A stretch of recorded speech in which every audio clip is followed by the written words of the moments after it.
আমরা কিন্তু অনেকে আছি বারবার তওবা করি আবার তওবা ভঙ্গ করে ফেলি। এই সম্পর্কে একটা খুবই চমৎকার ঘটনা রয়েছে। আপনারা যদি আপনাদের হাতে সময় থাকে আপনারা এই ঘটনাটা অবশ্যই শুনে যাবেন।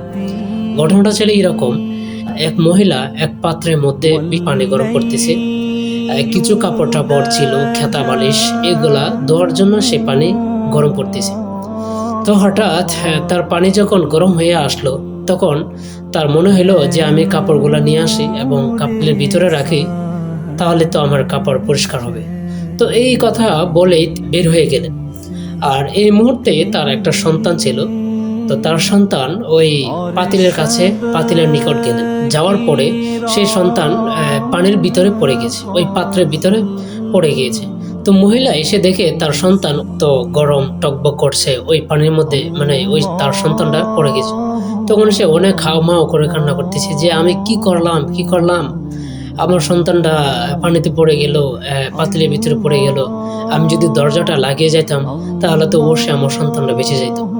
তো অর্থাৎ ওই মহিলার আফসোসটা হচ্ছে সেটাই যে তার একটা মাত্র সন্তান, আর তার ওই সন্তানটাই পানিতে পড়ে মরে গিয়েছে, খুবই কষ্টদায়ক।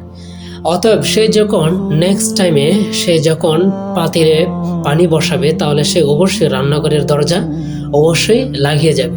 অর্থাৎ আপনিও এমনভাবে তওবা করবেন যে এটি হচ্ছে আমার শেষ তওবা, কারণ আমার দ্বিতীয়বার তওবা করার সুযোগ থাকতেও পারে, নাও থাকতেই পারে। কারণ আমি এখন তওবা করতেছি, একটু পরে আমি হয়তো মারাও যেতে পারি। অর্থাৎ এই ঘটনা থেকে আমরা এটাই শিখতে পারলাম যে